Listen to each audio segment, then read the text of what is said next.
me show you guys my bump before I forget. Let's do that first.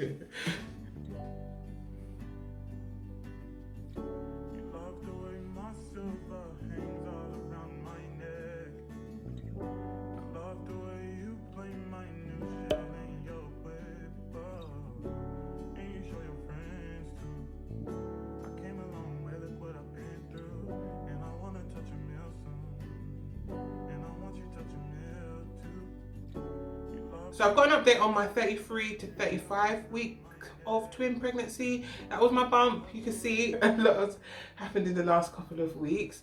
So I wanted to give you guys a rundown of how things have been going, how I'm feeling, and all that kind of stuff. The most significant thing that's happened in the last 2 weeks is that I thought that I was in labour.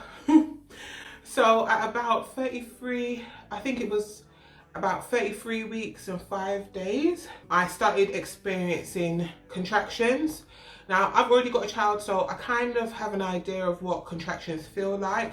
I wasn't 100% sure that they were contractions because they were quite mild, and I remember from last time that they said, you know, if you can speak, if you can hold a conversation, then just wait. But obviously being high risk, I'm a bit more unwilling to wait or a bit more conscious of what's going on. So I started timing them. I downloaded an app. I'll put the name of the app here, but I basically just went into the app store and typed in contractions tracker and downloaded the one with the best reviews. I started to count them. I was having them about every 4 minutes. And I got to about my 5th one and it said to go to the hospital. So I was a bit hesitant at first, but you know, I don't want anything to happen. And as I said, I didn't really feel as though I was like in excruciating pain. I didn't have any other symptoms of labour. I wasn't bleeding or I didn't lose my waters or anything like that. It was just really consistent.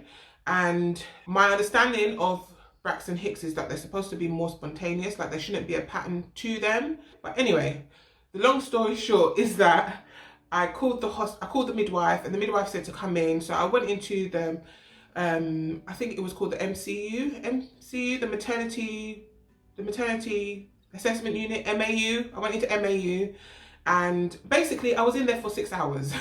So I wasn't allowed to go in with anybody, so I was alone. They took my blood pressure. They had to take it a few times, which for me has seemed to be normal. Like every time they take my blood pressure, they're having to take it a few times.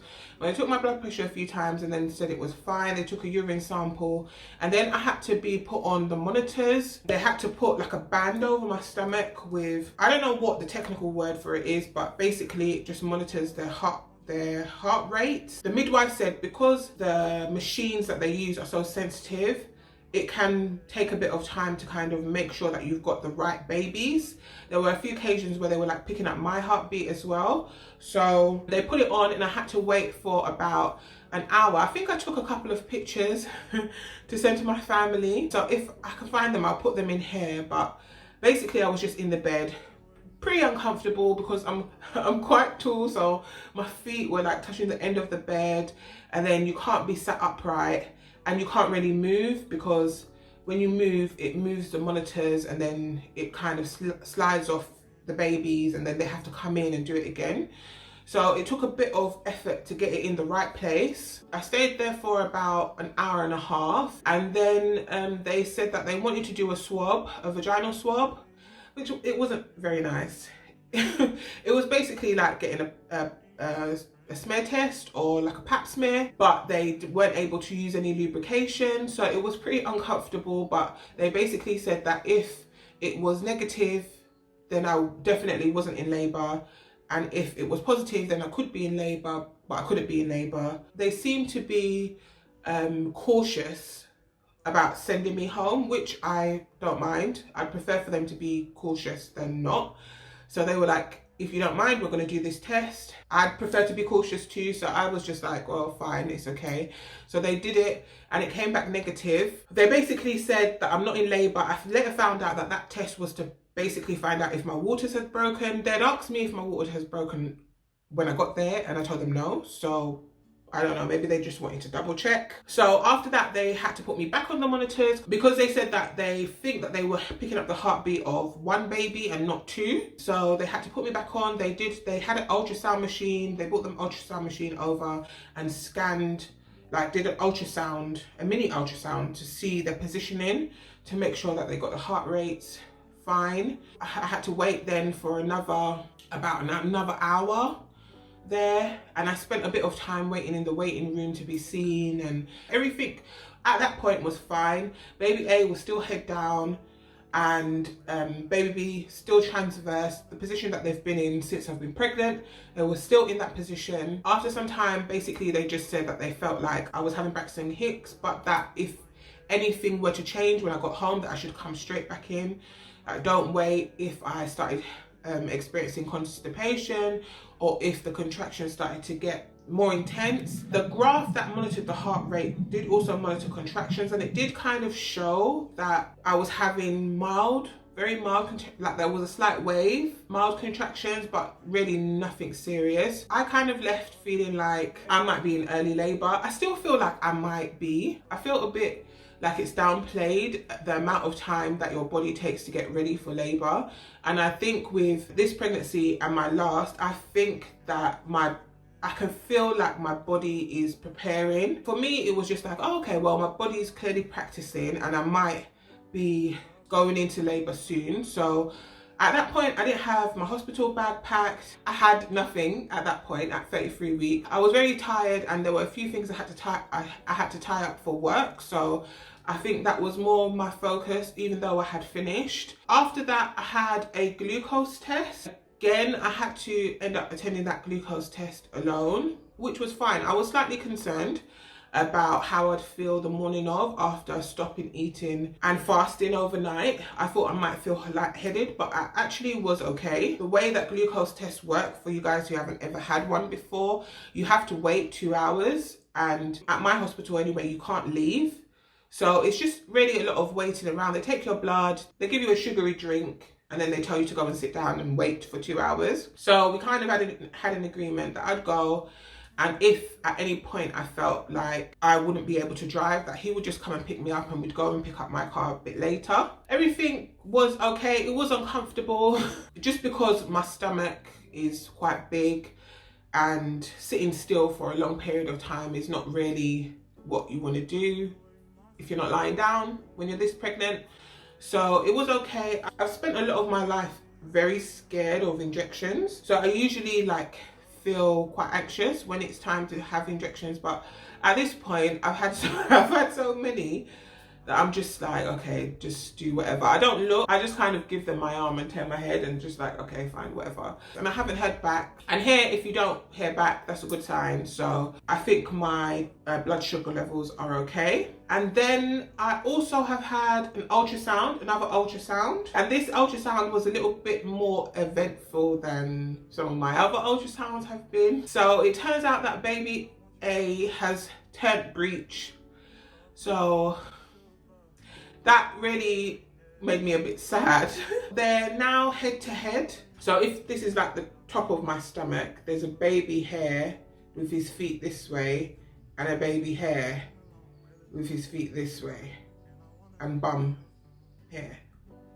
You guys get what I mean. So I've been feeling for like maybe the last few days that I was feeling fingers. I feel like I mentioned it before in my last update that it felt like an octopus. So I was feeling what I thought was fingers quite low down in my groin, because the ultrasound I had before last, baby A was pretty much doing a headstand and he was really low. So I thought I was feeling his fingers. It turns out I've been feeling both of their feet now that they've changed position. And I think maybe part of why I was having the Braxton Hicks contractions is that they were moving, that they were changing position. They were very much still in that same position when I went to get monitored, but I don't know, maybe after that or sometime in between time, they've moved. So baby A is now breech, which wasn't the news that I wanted to hear. They did say that there is still a bit of time for them to move position. And they've always said that to me throughout the whole of my pregnancy. You know, they can always move. But I was just totally convinced that they were just going to be in the position that they were in, and that was just going to be that. They are quite heavy now. They're almost 5 pounds each. At the last ultrasound that I had, I think baby A was 4 pounds 9 and baby B was 4 pounds 12. All the other measurements were fine. they are just heavy. So after the ultrasound, I had an obstetrician appointment. So at the obstetrician appointment, I had a different obstetrician again. So at this point, I've had 3 or 4 obstetrician appointments, and each one I see somebody new. I don't know if that's normal, but that's what's happened to me. So I had a new lady again, and she was nice. She basically just said because of the position now of baby A, that they would recommend a C-section if baby A stays in the same position. So if I were to go into spontaneous labor, then I could give birth to a breech, a breech baby if I wanted to, but it's not necessarily something that they would recommend. So I don't want to try and give birth to baby A if he's breech. I know that people have successful breech births, and if managed well, everything can be fine, but the way my anxiety is set up, I don't really think that I can do that. So if I go into spontaneous labor from this point onwards and baby A is still bum first, then I'm gonna have a C-section. She did also say that she wanted to schedule a C-section, or she'd prefer to, they're very particular with their words. So she said she would prefer to schedule a C-section at 38 weeks. That's what they would recommend. That's the same as what the last obstetrician said. So filled out a form and said somebody will be in contact with me. So I'm waiting for the call. She did also ask me about an induction. So I explained to her that I don't really want to have hormones, preferably right now. That's how I feel. And she said that basically there were 2 options for induction: the balloon and the pessary, which is a hormone-based pessary that they put in your vagina to open up your cervix enough for them to break your waters. But then after they break your waters, it's not always guaranteed that you will automatically go into labor, in which case they then have to give you Pitocin to try and get things moving. So I said to her that I don't mind trying the balloon, but for right now, I'd prefer to avoid hormones. Interventions lead to more interventions, and I'm just not trying to fall down the intervention black hole. I totally understand the thinking around trying to take the babies out at 38 weeks. I also feel like trying to force babies out when they don't want to come out, if they're anything like me, they might be a bit stubborn. So I feel like if they really don't want to come out, they're going to put up a fight, which might just lead to a C-section anyway. So I'm just a bit like, I feel like if we try to get them out with the balloon, we'll know if they want to come. So she said she can't book me for an induction right now because baby A is not head down. So she can't really do that right now, but she's going to put it in my notes, the conversation that we've had. So that's fine. The last obstetrician also said that at 36 weeks, we would try to start encouraging labor with sweeps. This obstetrician felt as though that was a bit too early, and that maybe we'd try sweeps at 37 weeks and see if that could encourage them to come. But of course, they wouldn't be trying to give me any sweeps or encourage labor if baby A is still bummed down. I really need him to turn. I really, really need him to turn. I did ask her, like, is there anything I can do to encourage baby to turn? And she was like, with a twin pregnancy, no, not really. But I do have a master plan, and that is, with my son, I bought headphones for your stomach. So I used to play music to him, sit on the sofa and play music to him. So apparently, sometimes babies are attracted to sound. So I'm gonna spend the next couple of weeks playing them some music at the lower part of my stomach, and I'm hoping, please guys, give me some good vibes. I am hoping that they turn her down, or at least one of them, please, just turn her down. So I've been having conversations with them, letting them know what I would really like, what they could give back to me for the last 9 months of suffering would be if they would just put their heads down. So I'm trying to comfort myself with the idea that your body knows what to do. Babies know what to do. My only concern is that because they want me to give birth a bit earlier, that maybe because I'm not going full term, maybe they won't know.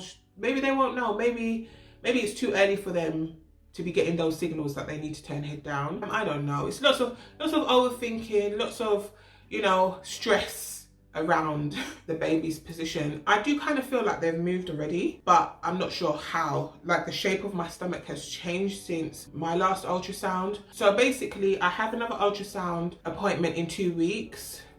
Probably a bit less than that, maybe like 10 days. And at that appointment, they're going to check the position of the babies. And I think at that point, I will be about 36-ish, 37 weeks.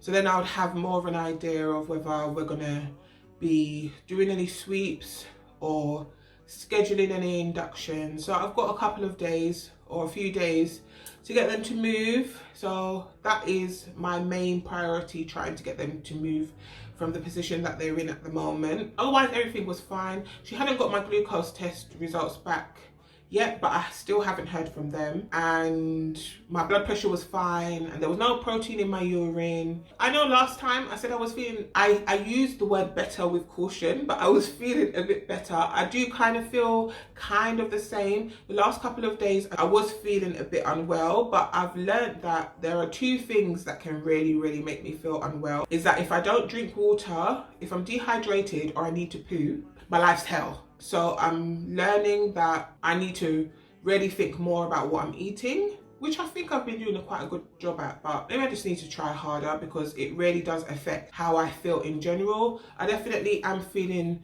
the effects of there being less space for my stomach. My hip pain has been hip pain has been with me for my whole pregnancy, so I'm a bit used to her now.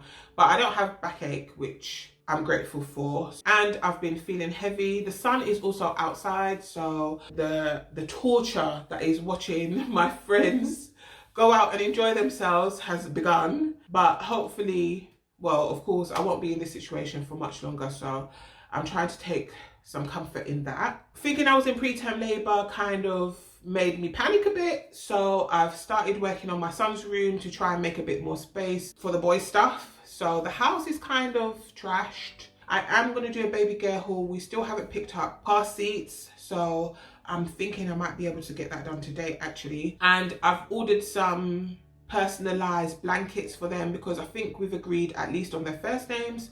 So I'm waiting for those to come so that I can get those washed up. I have also started working on my hospital bag.